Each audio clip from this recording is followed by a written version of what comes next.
नमस्कार दोस्तों, स्वागत है आपका अपने YouTube channel latest join us पर। दोस्तों, आशा करता हूं कि आप लोग अच्छे होंगे और आपकी तैयारी बहुत अच्छे से चल रही होगी।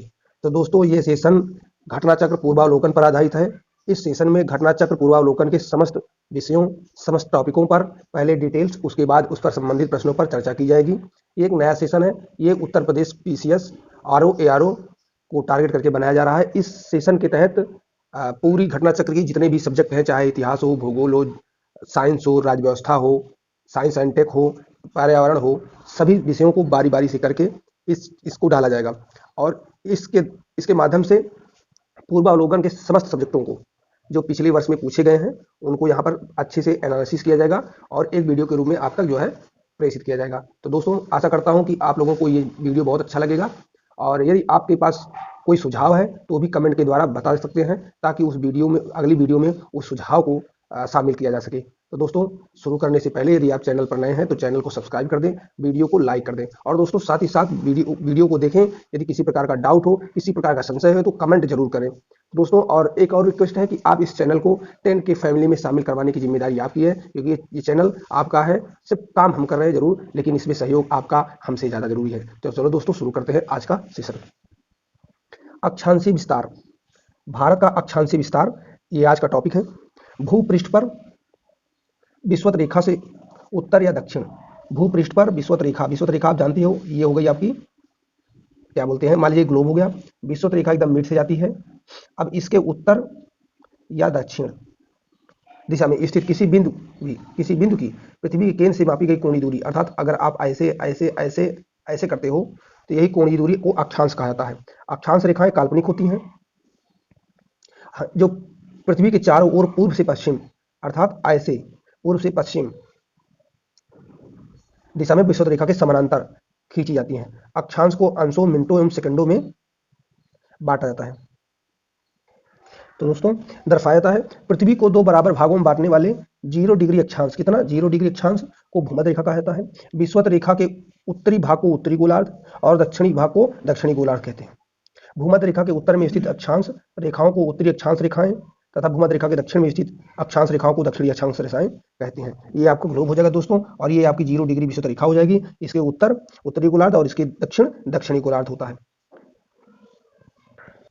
यदि अक्षांश रेखाओं को 1 डिग्री के अंतराल पर खींचा जाए, कितना 1 डिग्री के अंतराल पर खींचा जाए, तो उत्तरी गोलार्ध में 89 अक्षांश रेखाएं यानी 89 अक्षांश रेखाएं होंगी तथा दक्षिणी गोलार्ध में भी 89 अक्षांश रेखाएं होंगी। इस प्रकार विषुवत वृत्त को लेकर अक्षांश रेखाओं की कुल संख्या कितनी हो जाएगी, 179, यानी 89 + 89 + 1। किन्हीं दो समानांतर अक्षांश रेखाओं के मध्य की दूरी लगभग 111 किलोमीटर होती है।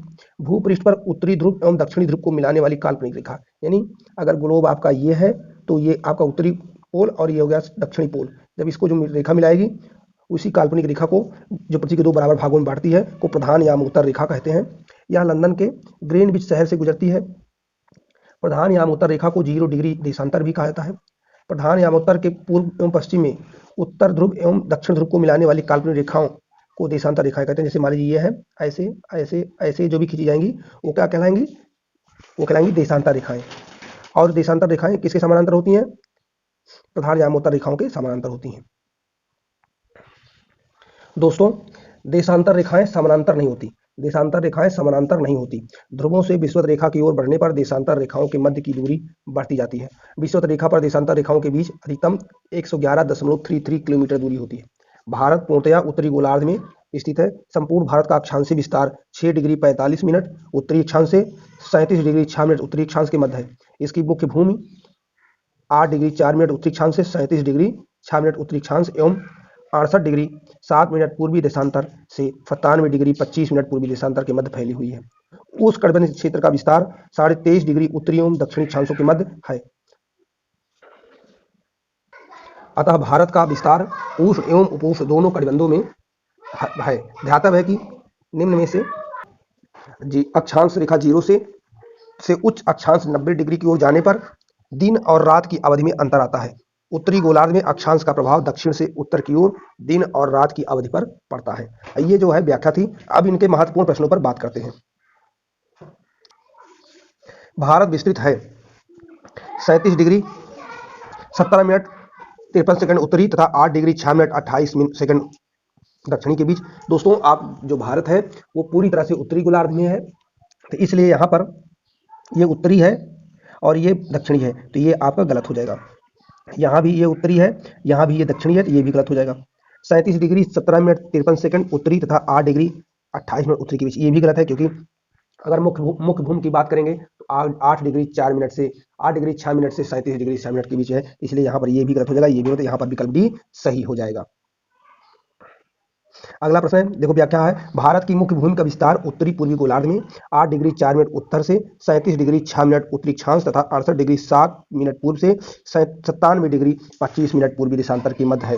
कर्क रेखा भारत के लगभग बीचों बीच से होकर गुजरती है। स्पष्ट है कि कोई विकल्प इसमें से सही नहीं है। अगला प्रश्न है, सिक्किम से गुजरने वाला अक्षांश निम्नलिखित में से किस एक से भी होकर गुजरता है?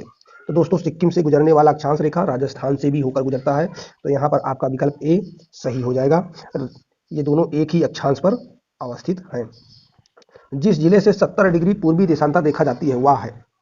दोस्तों 70 डिग्री पूर्वी देशांतर रेखा, आप जानते हो कि हमारा मानक समय देशांतर रेखा 82.5 डिग्री देशांतर रेखा है, तो उसी के पश्चिम में ये रेखा होनी चाहिए। तो ये जान लीजिए 70 डिग्री पूर्वी देशांतर रेखा आपके किधर से होकर गुजरेगी?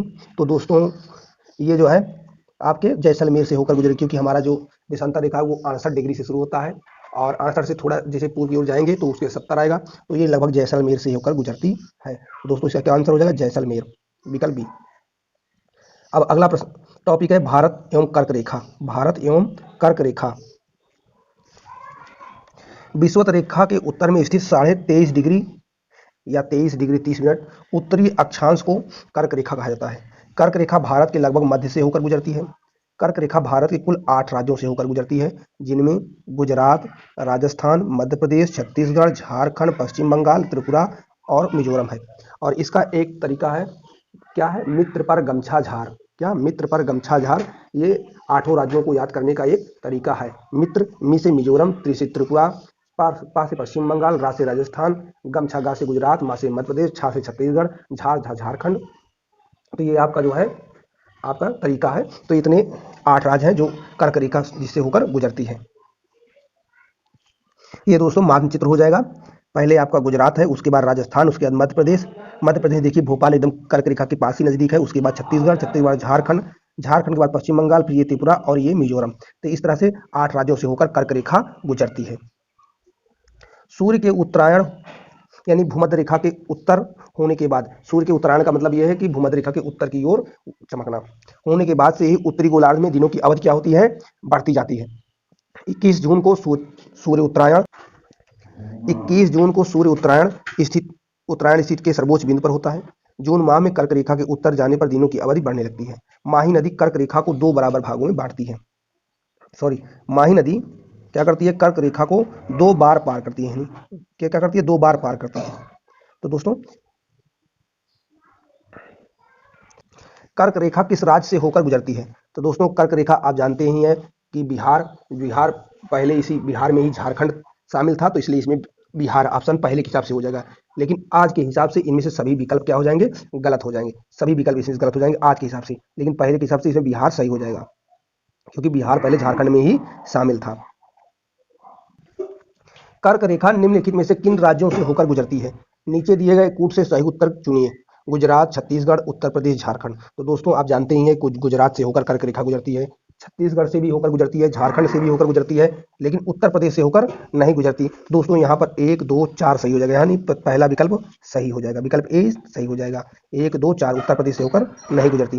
कर्क रेखा गुजरती है, कर्क रेखा दोस्तों मध्य प्रदेश से भी होकर गुजरती है, त्रिपुरा से भी और मिजोरम से भी। तो यहाँ पर सभी विकल्प सही हो जाएगा, विकल्प डी सही हो जाएगा।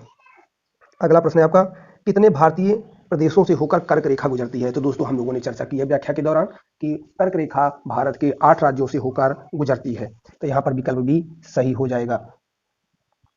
भारत का एक राज्य जिससे होकर कर्क रेखा गुजरती है, तो दोस्तों जम्मू कश्मीर बहुत नॉर्थ में है, यहाँ से होकर नहीं गुजरती। हिमाचल प्रदेश से भी होकर नहीं गुजरती। बिहार, जो कि पहले बिहार से होकर गुजरती थी, क्यों? क्योंकि बिहार का ही हिस्सा झारखंड था, लेकिन 2000 के बाद झारखंड अलग स्टेट बन गया, तो इसलिए बिहार अब ऑप्शन में सही नहीं है। यहाँ पर डी ऑप्शन है झारखंड, तो झारखंड से होकर जो है कर्क रेखा गुजरती है, विकल्प डी सही हो जाएगा। निम्नलिखित में से किस राज्य से कर्क रेखा नहीं गुजरती? तो दोस्तों इसमें बताना है आपको कि कर्क रेखा किस राज्य से होकर नहीं गुजरती। इसके पहले जो प्रश्न थे उसमें से गुजरने वाले का प्रश्न पूछ रहा था, यहाँ पर नहीं गुजरती। तो ये नहीं और है का जो है बहुत ध्यान रखना पड़ेगा प्रश्न में।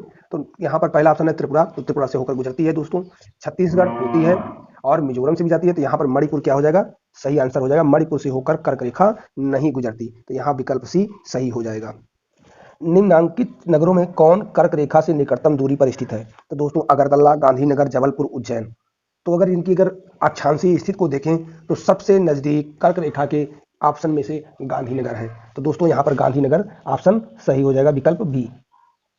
अब इस सारणी में देख सकते हो अगरतला 23 डिग्री 50 मिनट उत्तर यानी -20 डिग्री करनी पड़ेगी, ये ऊपर है ज़्यादा। गांधीनगर 23 डिग्री 19 मिनट उत्तर यानी +11 करना पड़ेगा। जबलपुर 23 डिग्री 11 मिनट यानी +19 करना पड़ेगा 19। उज्जैन है 23 डिग्री 9 मिनट, इसमें +21 करना पड़ेगा। तो इस हिसाब से गांधीनगर जो है कर्क रेखा की सबसे नजदीक है। निम्न नगरों में से कौन सा कर्क रेखा के निकट है? तो दोस्तों अगर देखा जाएगा तो कर्क रेखा के निकट कोलकाता हो जाएगा, यहाँ पर विकल्प भी सही हो जाएगा। कौन सा महत्वपूर्ण अक्षांश भारत को दो लगभग बराबर भागों में बांटता है? तो दोस्तों 23.5 डिग्री उत्तरी अक्षांश, 23.5 डिग्री उत्तरी अक्षांश क्या है? 23.5 डिग्री उत्तरी अक्षांश जिसको कर्क रेखा कहते हैं, भारत को लगभग दो बराबर भागों में बांटता है। तो यहाँ पर विकल्प डी सही हो जाएगा। निम्नलिखित में से कौन सा भारतीय राज्य कर्क रेखा के उत्तर में स्थित है? तो आप जानते हैं ये झारखंड हो गया, मध्य प्रदेश हो गया, राजस्थान हो गया, गुजरात हो गया, उसका झारखंड, छत्तीसगढ़, मध्य प्रदेश, पश्चिम बंगाल, त्रिपुरा और मिजोरम, ये कर्क रेखा में है। इनसे होकर कर्क रेखा गुजरती है। ये उत्तर में भी है, लेकिन ऑप्शन के अनुसार यहाँ पर मणिपुर हो जाएगा क्योंकि ये पूरी तरह से उसके उत्तर में है। तो यहाँ पर विकल्प बी सही हो जाएगा। जून माह में निम्न स्थानों में से कहां पर दिन की अवधि अधिकतम होगी? तो दोस्तों जून माह में दिन की अवधि पूछ रहा है, तो दिन की अवधि सबसे अधिक कहां होगी? दिल्ली में, क्योंकि जून माह में के दौरान सूर्य कर्क रेखा पर चमकता है सीधा, तो दिल्ली उसकी नजदीक है, तो वहां पर दिन की अवधि क्या होगी? अधिकतम अधिक होगी। यहाँ पर विकल्प डी सही हो जाएगा। सूर्य के उत्तरायण होने के बाद से ही उत्तरी गोलार्ध में दिनों की अवधि बढ़ती जाती है। 21 जून को सूर्य उत्तरायण की स्थिति के सर्वोच्च बिंदु पर होता है। इस माह में कर्क रेखा से उत्तर जाने पर दिनों की अवधि बढ़ने लगती है। दिल्ली की स्थिति उपर्युक्त विकल्प में सबसे उत्तर है, अतः यहाँ दिन की अवधि अधिकतम होगी। अगला प्रश्न है, निम्नलिखित में से कौन सा शहर कर्क रेखा से सबसे निकटतम है? तो दोस्तों आपको हमने बताया कि जबलपुर कर्क रेखा के निकटतम है, तो यहाँ पर विकल्प ए सही हो जाएगा।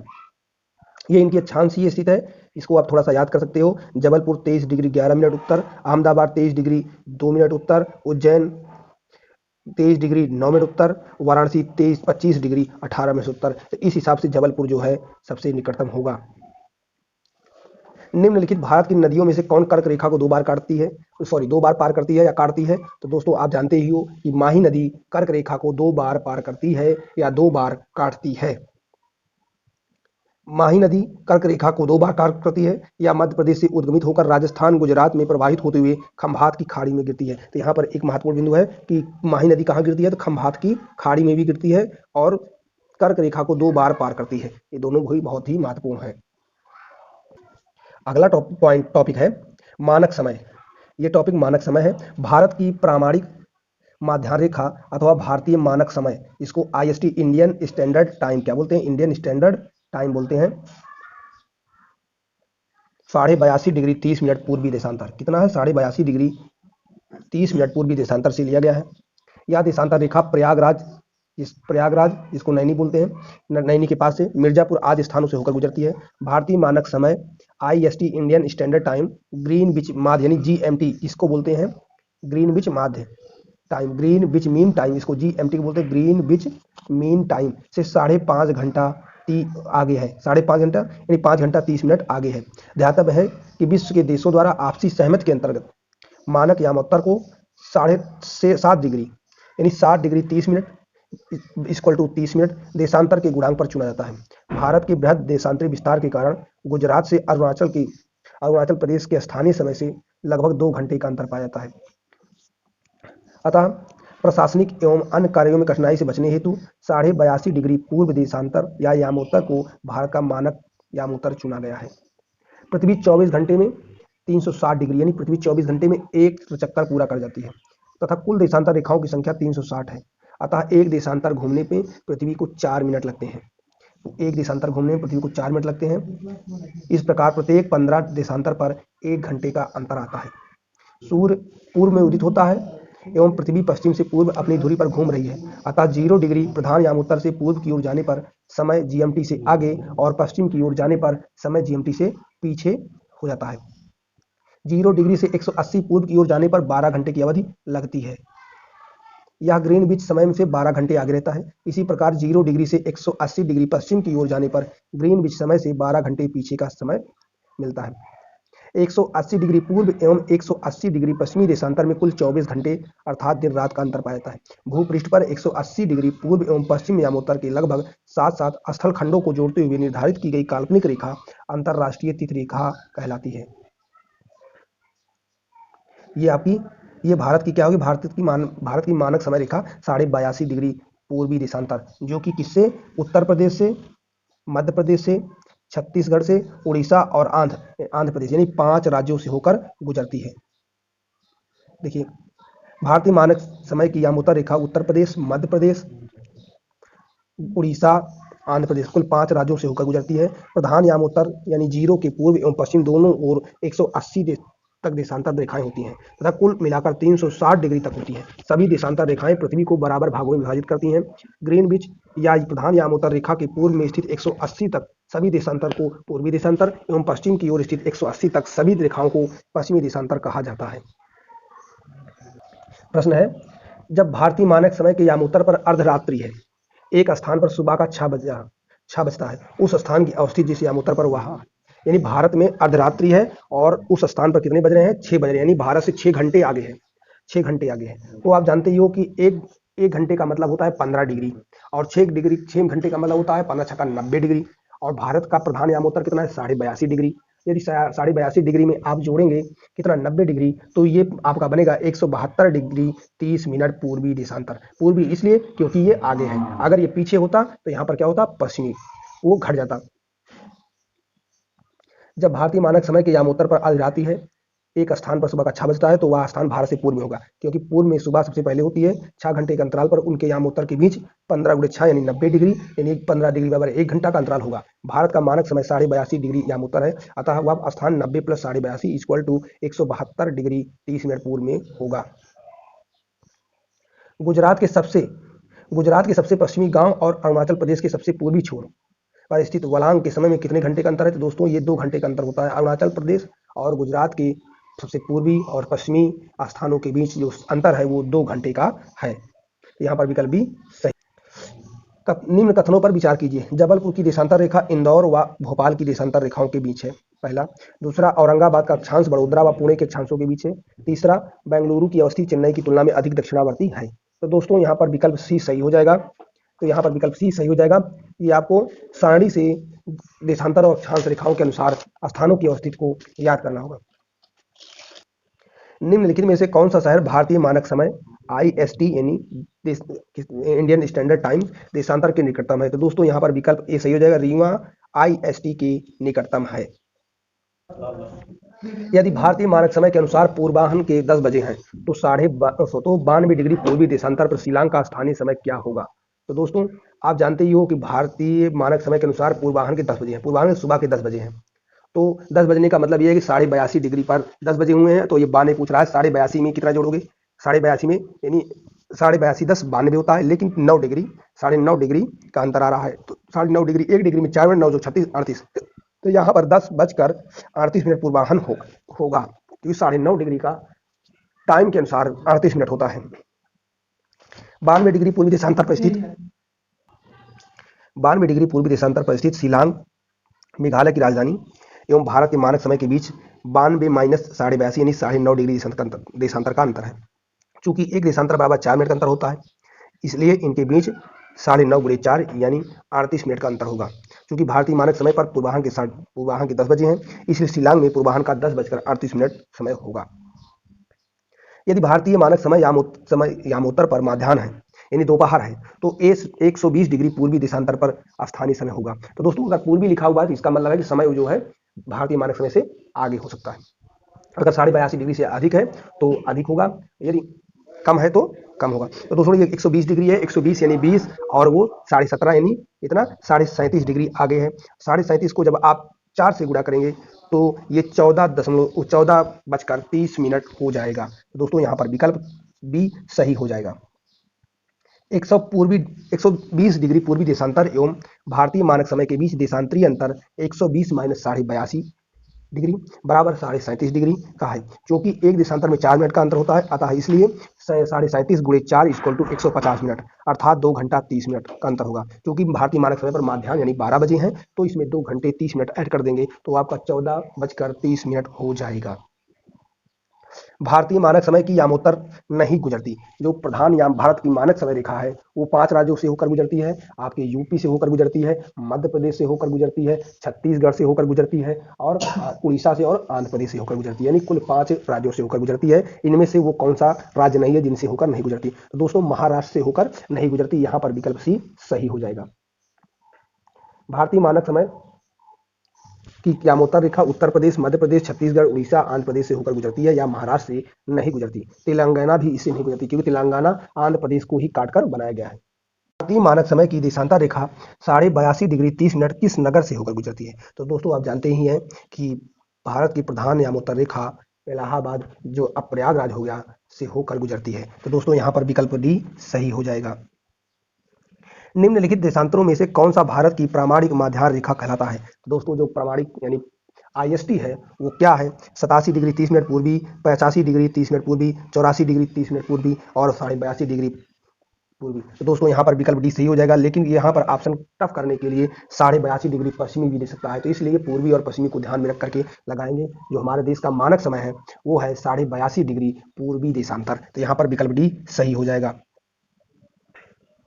और अगला प्रश्न है भारतीय मानक समय IST निम्नलिखित में से किसके समीप से लिया जाता है? तो आप जानते ही हैं कि भारतीय मानक समय IST या प्रधान यामोत्तर रेखा भारत का मानक समय यामोत्तर रेखा इलाहाबाद के नजदीक से होकर गुजरती है। तो यहाँ पर विकल्प ए सही हो जाएगा। क्या इलाहाबाद नैनी से होकर गुजरता है? भारतीय मानक समय IST एवं ग्रीनविच माध्य समय यानी GMT ग्रीनविच मीन टाइम में अंतर पाया जाता है। तो आप जानते ही है ग्रीनविच मीन टाइम को अगर आप 0 मानते हैं तो भारत का मानक समय 82.5 है और 82.5 डिग्री का मतलब होता है 5 घंटे 30 मिनट। यानी भारत के समय और ग्रीनविच मीन टाइम के समय में 5.5 घंटे का अंतर है। तो यहाँ पर 5.5 घंटे क्या हो जाएगा? आगे है भारत का समय। तो यहाँ पर विकल्प बी सही हो जाएगा। बी सही हो जाएगा। अगला प्रश्न है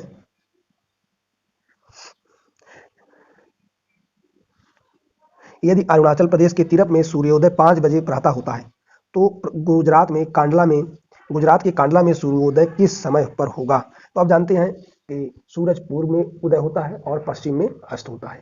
तो यदि अगर जो है अरुणाचल प्रदेश के में सूर्योदय 5 बजे होता है तो गुजरात में सूर्योदय 2 घंटे बाद यानी 7 बजे होगा। अरुणाचल प्रदेश के तिरप में और गुजरात के कांडला में सूर्योदय के समय में देशांतर स्थिति के अनुरूप लगभग 2 घंटे का अंतर रहता है। अतः तिरप में सूर्योदय अगर 5 बजे होता है तो गुजरात के कांडला में 7 बजे होगा। अगला प्रश्न है निम्नलिखित में से कौन सा शहर दिल्ली के सबसे समीप इस देशांतर पर स्थित है? तो दिल्ली के सबसे समीप देशांतर पर आपका बेंगलुरु हो जाएगा। अगर आप एक देशांतर रेखा अगर आप ऐसे खींचेंगे तो अगर दिल्ली यहाँ पर है तो बेंगलुरु भी इसी के आसपास है। बाकी सब शहर या तो उससे दूरी पर होंगे या फिर उससे बहुत ही अंतर पर। तो यहाँ पर विकल्प ए सही हो जाएगा। अगला प्रश्न है अगला बिंदु है दूरस्थ बिंदु। अब इसमें जो है 31 अक्टूबर 2019 से भारत में सर्वाधिक पूर्वी राज्य अरुणाचल प्रदेश, पश्चिमी राज्य गुजरात, उत्तरी राज्य हिमाचल प्रदेश एवं दक्षिणी राज्य तमिलनाडु है। जम्मू कश्मीर राज्य नहीं रहा, अब केंद्र शासित प्रदेश हो गया, इसलिए अगर राज्य की बात करेंगे उत्तरी तो हिमाचल प्रदेश है। राज्यों एवं केंद्र शासित प्रदेशों में सर्वाधिक उत्तरी भाग लद्दाख। अगर दोनों में देखेंगे राज्यों और केंद्र शासित प्रदेशों में तो सर्वाधिक उत्तरी भाग जो है आपका लद्दाख हो जाएगा तथा दक्षिणी भाग में अंडमान एवं निकोबार द्वीप समूह है। भारत के इतने बृहद क्षेत्रफल के 4 सुदूरस्थ बिंदु इस प्रकार है। सुदूरस्थ दक्षिणी बिंदु इंदिरा पॉइंट ग्रेट निकोबार अथवा बड़ा निकोबार द्वीप समूह में है। भारत की मुख्य भूमि पर देखा जाए तो दक्षिणतम बिंदु कन्याकुमारी तमिलनाडु में है। सुदूरस्थ उत्तरी बिंदु आपका सियाचिन ग्लेशियर के निकट इंदिरा कौल लद्दाख में है। सुदूरस्थ पश्चिमी बिंदु जिसको गुहार माथा, गुहार मोती बोला जाता है, गुजरात में है। सुदूरस्थ पूर्वी बिंदु किबुथ आपका अरुणाचल प्रदेश में है। तमिलनाडु राज्य में अवस्थित कन्याकुमारी भारत की मुख्य भूमि पर स्थित दक्षिणतम स्थल है। कन्याकुमारी केप कोमोरिन भारत का वह स्थान है जहां बंगाल की खाड़ी, अरब सागर तथा हिंद महासागर मिलते हैं। अब इसे मैप में देखते हैं तो पूर्वी और पश्चिमी बिंदु को, ये रहा। उत्तरी बिंदु क्या है आपका, इंदिरा कॉल है, और ये कहाँ पर है, सियाचिन ग्लेशियर में। कहाँ पर है, सियाचिन ग्लेशियर में, लद्दाख के पास। कहाँ है, ये लद्दाख में है। और यदि दक्षिणी बिंदु देखेंगे तो ये आपका केप कोमोरिन, जिसको कन्याकुमारी कहा जाता है, तमिलनाडु में, लेकिन ये मुख्य भूमि पर दक्षिणतम बिंदु है। यदि आप भारतीय इस भाग में देखेंगे तो सबसे दक्षिणी बिंदु आपका इंदिरा पॉइंट ग्रेट निकोबार या बड़ा निकोबार में है। और यदि आप सबसे पूर्वी बिंदु देखेंगे तो किबुथ है अरुणाचल प्रदेश में। क्या है, किबुथ है अरुणाचल प्रदेश में। और पश्चिमी बिंदु देखेंगे तो गुहार मोती है आपका कहाँ पर, गुजरात में। तो ये आपके उत्तरी और दक्षिणी, पूर्वी और पश्चिमी बिंदु हैं जो सबसे दूरस्थ हैं। अब हम देखते हैं आज के प्रश्नों को। भारत का सुदूरस्थ दक्षिणी बिंदु है, भारत का सुदूरस्थ दक्षिणी बिंदु है, आप जानते ही हैं, इंदिरा पॉइंट है, जो कि अंडमान निकोबार द्वीप समूह में है, जो कि ग्रेट निकोबार या बड़ा निकोबार में स्थित है। तो यहाँ पर विकल्प सी सही हो जाएगा। भारत का सुदूरस्थ दक्षिणी बिंदु इंदिरा पॉइंट, ग्रेट निकोबार अथवा बड़ा निकोबार द्वीप समूह में है। अगला है, भारत का दक्षिणतम बिंदु कहाँ है, दक्षिणतम बिंदु कहाँ है। तो आप जानते ही हैं कि भारत का दक्षिणतम बिंदु कहाँ है, तो वो बड़ा निकोबार में है, क्योंकि यहाँ पर मुख्य भूमि दिया होता तो आपका कन्याकुमारी होता, लेकिन यहाँ मुख्य भूमि जैसा कोई शब्द नहीं है, तो यहाँ पर बड़ा निकोबार में होगा। अगला प्रश्न है,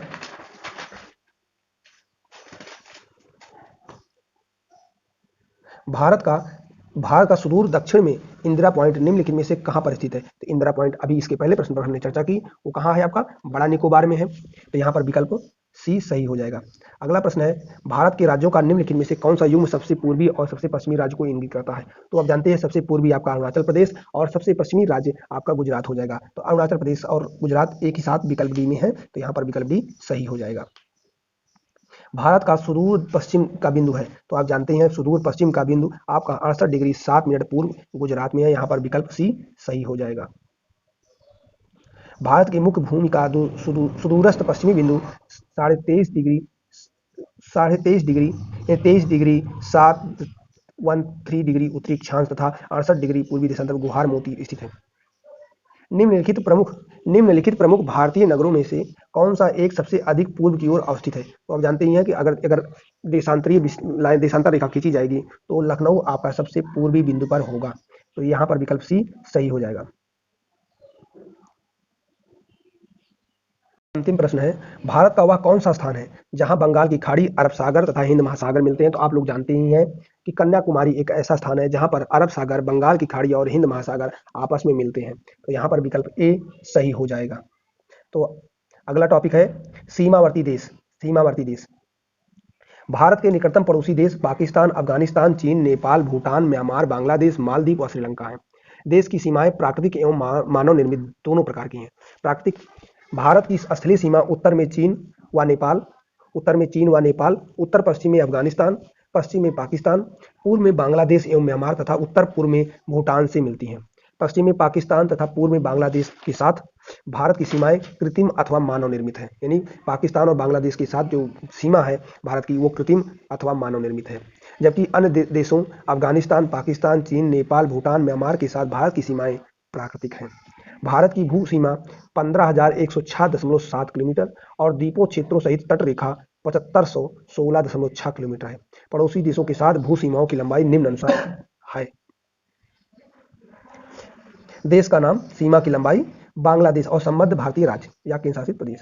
बांग्लादेश 4096 किलोमीटर, बांग्लादेश 4096.7 किलोमीटर है। इसके साथ पश्चिम बंगाल, असम, मेघालय, त्रिपुरा और मिजोरम 5 राज्य सीमा बनाते हैं। इसको कहते हैं अब मित्र में बांग्लादेश। क्या बोलेंगे, अब मित्र में बांग्लादेश। आ से असम, बा से बंगाल यानी पश्चिम बंगाल, में से मेघालय, मित्र ता से त्रिपुरा और मी से मिजोरम। ये 5 राज्य हैं जो बांग्लादेश के साथ सीमा बनाते हैं और कुल मिलाकर 4096.7 किलोमीटर की सीमा है। दूसरे नंबर पर है चीन, 3488 किलोमीटर इनकी सीमा है और इनके साथ बनाने वाले भारतीय राज्यों की राज्य हैं लद्दाख, हिमाचल प्रदेश, उत्तराखंड, सिक्किम, अरुणाचल प्रदेश। लद्दाख, हिमाचल प्रदेश, उत्तराखंड, सिक्किम और अरुणाचल प्रदेश। अगला है जिसकी लंबाई सर्वाधिक है असली सीमा की, पाकिस्तान 3323 किलोमीटर भारत के साथ सीमा साझा करता है। लद्दाख, इसमें है लद्दाख, जम्मू और कश्मीर, पंजाब, राजस्थान और गुजरात। ये भी 5 राज्यों के साथ सीमा साझा करता है और तीसरे स्थान पर आता है। ये 3323 किलोमीटर की सीमा साझा करता है। अगला है नेपाल, 1751 किलोमीटर की सीमा भारत के साथ साझा करता है। और भारतीय राज्य जो नेपाल के साथ सीमा बनाते हैं, उत्तराखंड, उत्तर प्रदेश, बिहार, पश्चिम बंगाल और सिक्किम। तो ये है कुछ महत्वपूर्ण। म्यांमार 1643 किलोमीटर की सीमा रेखा भारत के साथ साझा करता है। और भारतीय राज्य जो म्यांमार के साथ सीमा बनाते हैं, आपका अरुणाचल प्रदेश, नागालैंड, मणिपुर और मिजोरम। भूटान 699 किलोमीटर की सीमा साझा करता है भारत के साथ, और वो भारतीय राज्य जो भूटान के साथ सीमा बनाते हैं, सिक्किम, पश्चिम बंगाल, असम, अरुणाचल प्रदेश। और अफगानिस्तान के साथ 106 किलोमीटर की सीमा लगती है, और इसके साथ सिर्फ लद्दाख सीमा साझा करता है। कुल मिलाकर 15,106.7 किलोमीटर असली सीमा जो भारत की है वो अन्य देशों के साथ लगती है। भारत की सबसे लंबी असली सीमा बांग्लादेश के साथ, जबकि सबसे छोटी असली सीमा अफगानिस्तान के साथ है। भारत बांग्लादेश के साथ सबसे लंबी सीमा पश्चिम बंगाल राज्य की, जबकि भारत म्यांमार के साथ सबसे लंबी सीमा अरुणाचल प्रदेश राज्य की है। तो ये महत्वपूर्ण हो जाएगा कि भारत बांग्लादेश के साथ सीमा साझा करता है। तो भारत के किस राज्य की सीमा सबसे अधिक बांग्लादेश के साथ लगती है? तो दोस्तों ये हो जाएगा आपका पश्चिम बंगाल। और म्यांमार के साथ सर्वाधिक लंबी सीमा अरुणाचल प्रदेश साझा करता है। अगला है इसमें एक से अधिक देशों की सीमा को स्पर्श करने वाले राज्य या केंद्र शासित प्रदेश। लद्दाख पाकिस्तान, अफगानिस्तान और चीन के साथ साझा करता है। लद्दाख पाकिस्तान, अफगानिस्तान और चीन के साथ सीमा साझा करता है। उत्तराखंड चीन और नेपाल के साथ सीमा साझा करता है। पश्चिम बंगाल बांग्लादेश, नेपाल और भूटान के साथ सीमा साझा करता है। सिक्किम है आपका नेपाल, चीन और भूटान के साथ सीमा साझा करता है। असम बांग्लादेश और भूटान के साथ सीमा साझा करता है। अरुणाचल प्रदेश चीन, म्यांमार और भूटान के साथ सीमा साझा करता है। मिजोरम बांग्लादेश और म्यांमार के साथ सीमा साझा करता है। ये भारतीय राज्य हैं जो एक से अधिक देशों के साथ सीमा साझा करते हैं। भारत के सीमावर्ती देश ये देख लीजिए, मैप में भी देख लीजिए। भारत की सर्वाधिक छोटी अंतर्राष्ट्रीय सीमा किसके साथ है? अफगानिस्तान के साथ है। और ये किसके साथ बनाता है? लद्दाख के साथ बनाता है। पाकिस्तान के साथ आप देख लीजिए, लद्दाख भी टच कर रहा है, जम्मू कश्मीर टच कर रहा है, पंजाब टच कर रहा है और राजस्थान गुजरात टच कर रहा है। इसी तरह नेपाल के साथ आपका उत्तराखंड हो जाएगा, बिहार हो जाएगा, उत्तर प्रदेश हो जाएगा, पश्चिम बंगाल और सिक्किम हो जाएगा। भूटान के साथ आपका पश्चिम बंगाल, सिक्किम, असम और अरुणाचल प्रदेश हो जाएंगे। उसी तरह म्यांमार के साथ अरुणाचल प्रदेश, नागालैंड, मणिपुर और मिजोरम हो जाएगा। बांग्लादेश के साथ आपका पश्चिम बंगाल, असम, मेघालय, त्रिपुरा और मिजोरम हो जाएगा। तो इस तरह से भारत की असली सीमा जो अन्य देशों के साथ लगती हैं। अब इसके कुछ महत्वपूर्ण प्रश्नों पर चर्चा कर लेते हैं। उत्तर में हिमालय, दक्षिण पूर्व में बंगाल की खाड़ी, दक्षिण में हिंद महासागर तथा दक्षिण पश्चिम में अरब सागर भारत की प्राकृतिक सीमा बनाते हैं। कौन कौन? उत्तर में हिमालय, दक्षिण पूर्व में बंगाल की खाड़ी, दक्षिण में हिंद महासागर, दक्षिण पश्चिम में अरब सागर भारत की प्राकृतिक सीमा बनाते हैं।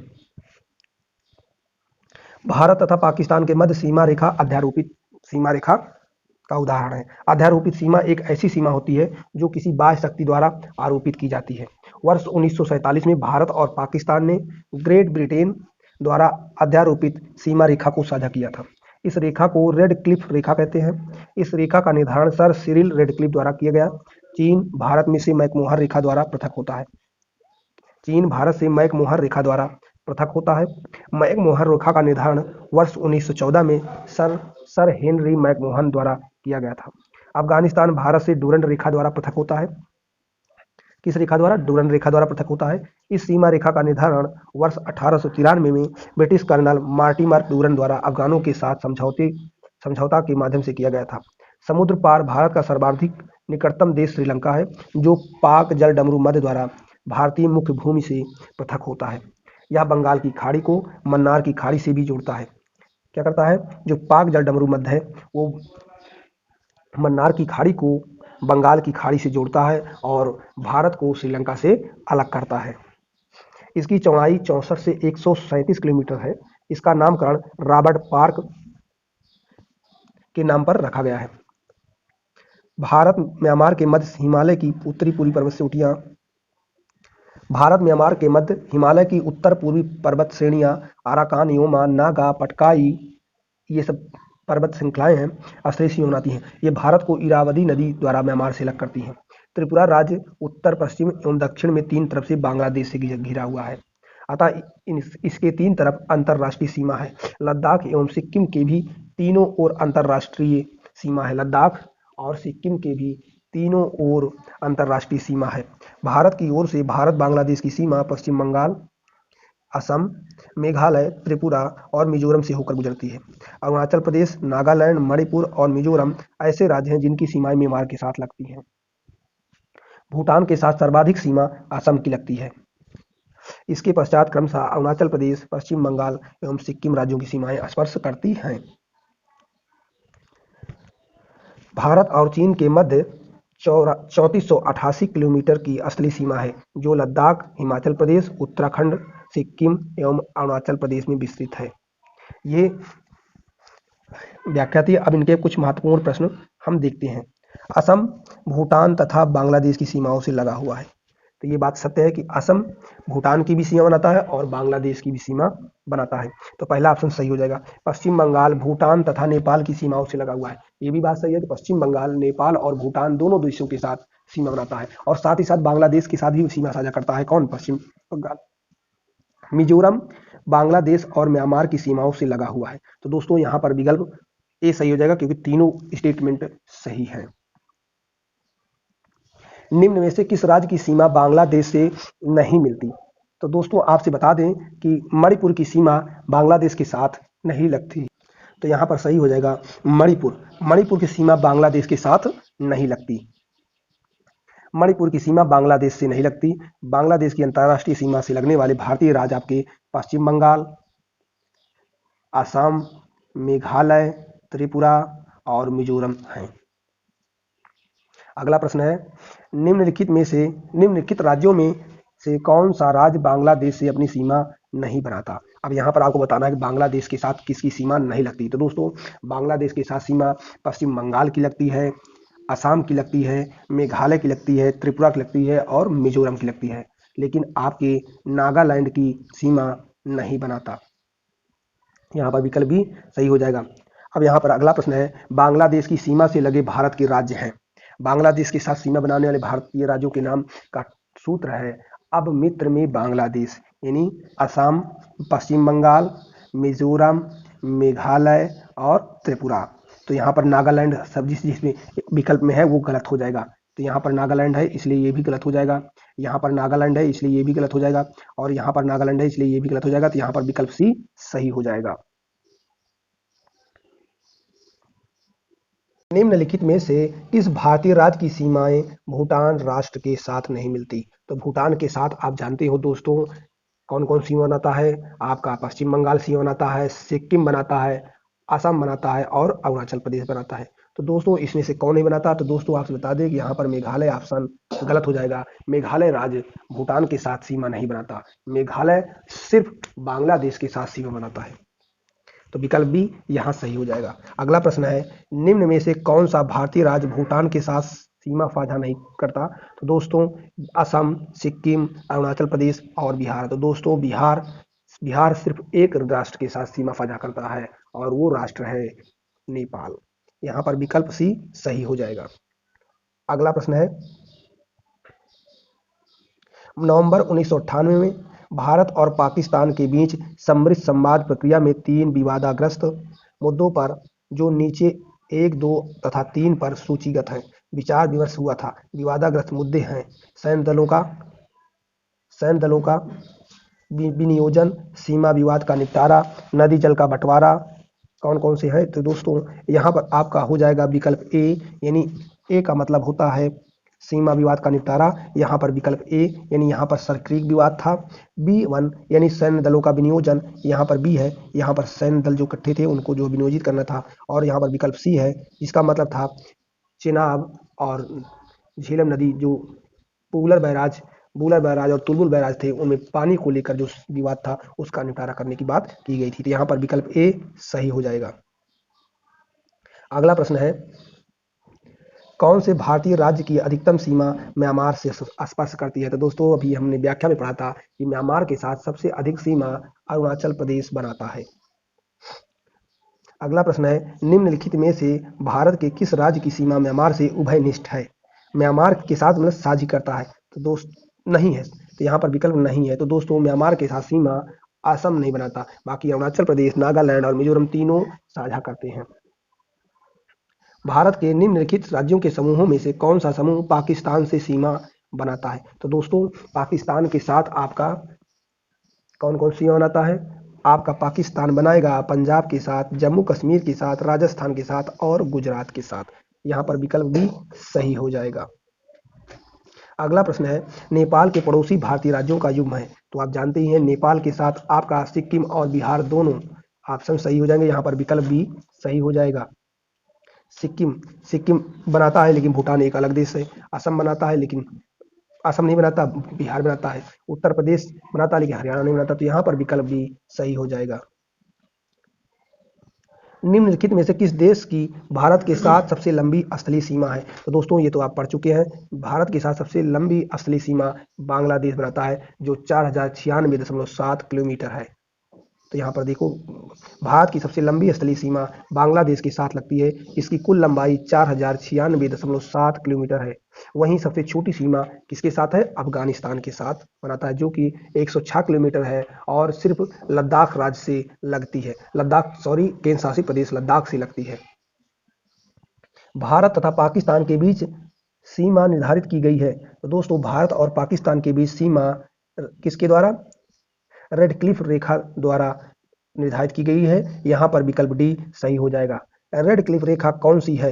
रेड क्लिफ रेखा भारत और पाकिस्तान के बीच सीमा रेखा है। अगला प्रश्न है,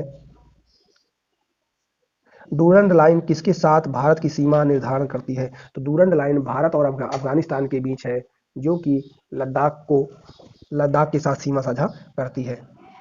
भारत और अफगानिस्तान के साथ डूरंड लाइन सीमा निर्धारण करती है। इस सीमा रेखा का निर्धारण 1893 में ब्रिटिश कर्नल मॉर्टिमर डूरंड द्वारा अफगानों के साथ समझौते के माध्यम से किया गया था। भारत तथा पाकिस्तान के मध्य सीमा रेखा, इसका नाम रेड क्लिफ रेखा है। कैसी रेखा है? तो ये एक अध्यारोपित सीमा रेखा है, जो कि बाह्य शक्ति द्वारा आरोपित की गई है।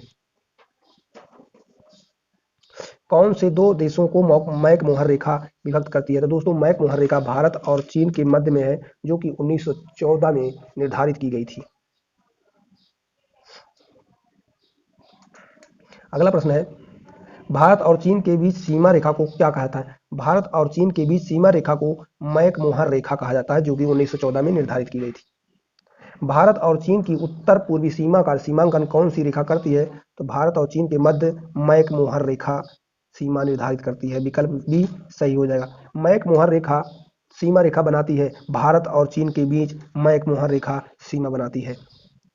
किसके द्वारा भारत श्रीलंका से अलग होता है? तो दोस्तों भारत और श्रीलंका को विभाजित पाक जलडमरू मध्य करता है और मन्नार की खाड़ी और बंगाल की खाड़ी को जोड़ता है। तो यहाँ पर विकल्प भी सही हो जाएगा। भारत के किस प्रदेश की सीमाएं तीन देशों क्रमशः नेपाल, भूटान और चीन के साथ मिलती हैं? तो दोस्तों आपसे बता दें कि सिक्किम की सीमा नेपाल, भूटान और चीन के साथ लगती है। वहीं अगर बात करें कि पश्चिम बंगाल की, तो पश्चिम बंगाल की सीमा नेपाल, भूटान और बांग्लादेश के साथ लगती है। तो यहाँ पर विकल्प डी सही हो जाएगा। भारत के निम्नांकित राज्यों में से किसके तीन तरफ अंतर्राष्ट्रीय सीमाएं हैं? तो दोस्तों तीन तरफ अंतर्राष्ट्रीय सीमाएं जो है आपकी त्रिपुरा के साथ लगेंगी। विकल्प सी सही हो जाएगा। भारत का अपने पड़ोसी देशों के मध्य अंतर्राष्ट्रीय सीमा के विस्तार का आरोही क्रम है। आरोही क्रम यानी बढ़ता क्रम है। तो दोस्तों यहाँ पर हो जाएगा सबसे बड़ी सीमा रेखा आरोही बढ़ता क्रम। तो सबसे यहाँ का पीछे से देखेंगे तो सबसे ज़्यादा बांग्लादेश, फिर चीन, फिर पाकिस्तान, उसके बाद नेपाल। यहाँ पर बी सही हो जाएगा।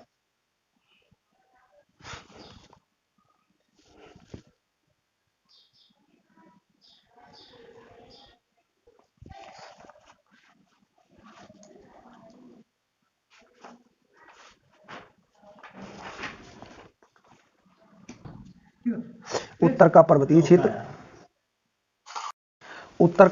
क्षेत्र, दूसरा विशाल मैदान, तीसरा प्रायद्वीपीय पठार तथा चौथा तट एवं द्वीप। इसके अतिरिक्त भारत को शैल अस्त्र क्रम, उच्चावच और विवर्तनिक प्रक्रमों के आधार पर 3 प्रमुख और 6 उपभौतिक भू आकृतिक प्रदेशों में बांटा गया है। उत्तरी तथा उत्तर पूर्वी पर्वतमाला, उत्तरी भारत का मैदान, भारतीय मरुस्थल, प्रायद्वीपीय पठार, तटीय मैदान और द्वीप समूह, इन 6 उपभौतिक प्रदेशों में इन्हें भारत को बांटा गया है। धारवाड़ क्रम की चट्टानों का निर्माण आर्कियन क्रम की चट्टानों के रूपांतरण, जो धारवाड़ क्रम की चट्टानें हैं उनका निर्माण आर्कियन क्रम की चट्टानों के रूपांतरण तथा भ्रंशन से हुआ है। ये शिलाएं अत्यधिक धात्विक हैं, जिनमें सोना, लोहा, मैग्नीज, अभ्रक, कोबाल्ट, क्रोमियम, तांबा, टंगस्टन, सीसा आदि खनिज प्राप्त होते हैं। कुडप्पा क्रम की चट्टान का निर्माण धारवाड़ क्रम की चट्टानों के बाद हुआ है। विंध्यन क्रम की चट्टानों का निर्माण कुडप्पा क्रम की चट्टानों के बाद हुआ है। इनमें चूना का पत्थर, बलुआ पत्थर, चीनी मिट्टी तथा वर्ण मिट्टी प्राप्त होती है। विंध्यन क्रम की चट्टानों के काफी समय बाद गोंडवाना क्रम की चट्टानों का निर्माण हुआ। भारत का अधिकांश कोयला गोंडवाना क्षेत्र से ही प्राप्त होता है। इस क्षेत्र का कोयला उच्च श्रेणी का होता है। यहाँ सर्वाधिक बिटुमिनस कोयले की प्राप्ति होती है। इसमें सल्फर की मात्रा न्यून होती है।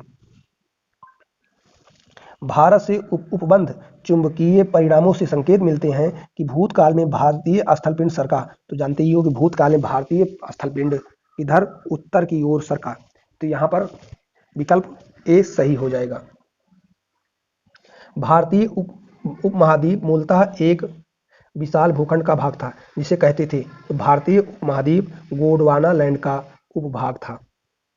भारत कितने प्राकृतिक प्रदेशों में विभाजित है? तो दोस्तों भारत 4 प्राकृतिक प्रदेशों में और 6 उप भौतिक प्रदेशों में बांटा गया है। तो यहाँ पर विकल्प ए सही हो जाएगा। भारत को मुख्यतः 4 प्राकृतिक प्रदेशों में विभाजित किया गया है। उत्तर का पर्वतीय क्षेत्र, विशाल मैदान, प्रायद्वीपीय पठार, तट एवं द्वीप में, और 6 उपभौतिक प्रदेशों में भी बांटा गया है। उत्तराखंड के किस भाग में पाताल तोड़ कुएं पाए जाते हैं? तो दोस्तों उत्तराखंड के तराई क्षेत्रों में पाताल तोड़ कुएं पाए जाते हैं। पाताल तोड़ कुएं ऐसे प्राकृतिक जल स्रोत होते हैं जो धरातल को स्वतः ऊपर प्रकट होते हैं और सतह पर जल निकलता रहता है, परंतु जल स्रोत तथा पाताल तोड़कूप में अंतर होता है। प्रथम में जल स्वतः ऊपर आ जाता है, परंतु दूसरे के लिए पाताल तोड़कूप में मनुष्य को धरातलीय सतह पर पहले कुआं खोदना पड़ता है और बाद में जल स्वतः निकलने लगता है। पाताल तोड़कुएं भारत में तराई क्षेत्र में पाए जाते हैं। भारत में भू आकारों की रचना के संबंध में कथनों पर विचार कीजिए। संरचनात्मक दृष्टि से मेघालय का पठार दक्कन पठार का ही भाग है, ये बात सही है। कश्मीर घाटी की रचना एक समय में हुई है, तो ये भी सही है। तो यहाँ पर विकल्प 1 और 2 दोनों सही हो जाएंगे। तो गंगा मैदान की रचना एक अग्रगर्त में हुई है।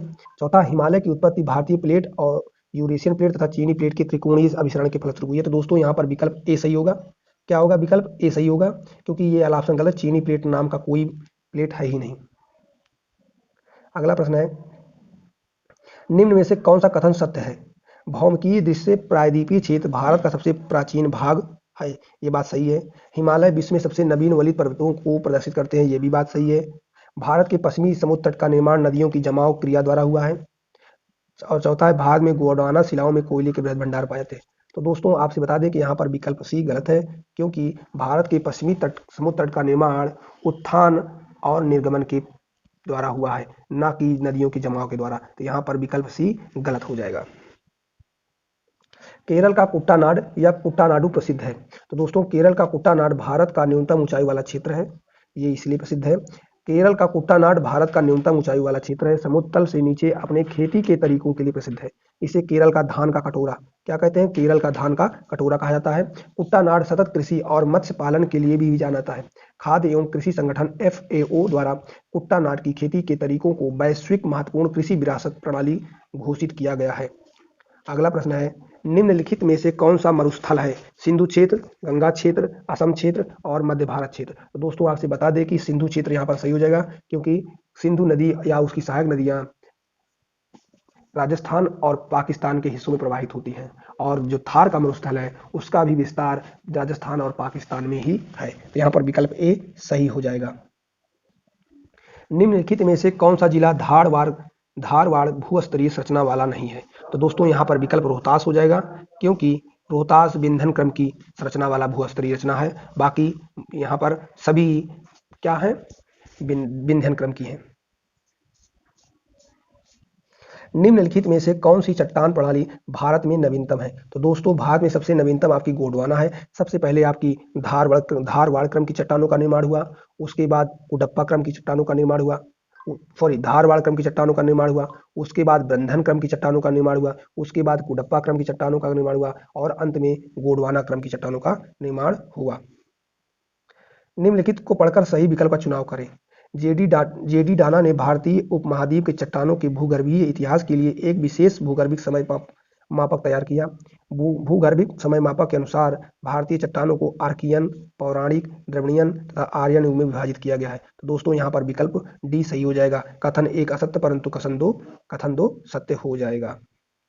गंगा के मैदान को एक रूप में वर्णित किया गया है। किसमें वर्णित किया गया है? दोस्तों गंगा के मैदान को एक जियोसिंक्लाइन के रूप में वर्णित किया गया है। किसमें? जियोसिंक्लाइन के रूप में वर्णित किया गया है। गंगा के मैदान को एक जियोसिंक्लाइन या भू अभिनति गर्त के रूप में वर्णित किया गया है। इसका निर्माण मुख्य रूप से हिमालय पर्वतमाला निर्माण प्रक्रिया के तीसरे चरण में हुआ था। तो दोस्तों आज के सेशन में इतने ही टॉपिकों को कवर किया गया है। आगे जो भी टॉपिक हैं उनको नेक्स्ट वीडियो में कवर किया जाएगा। दोस्तों ये वीडियो कैसी लगी, आप लोग इससे क्या इंप्रूवमेंट चाहते हैं, कमेंट के माध्यम से हमें जरूर बताएं, ताकि हम आपके अनुसार इसे और भी अच्छा बनाने का प्रयास कर सकें। तो दोस्तों मिलते हैं किसी अन्य वीडियो में, तब तक के लिए जय हिंद, जय भारत और चैनल को सब्सक्राइब जरूर कर लेना।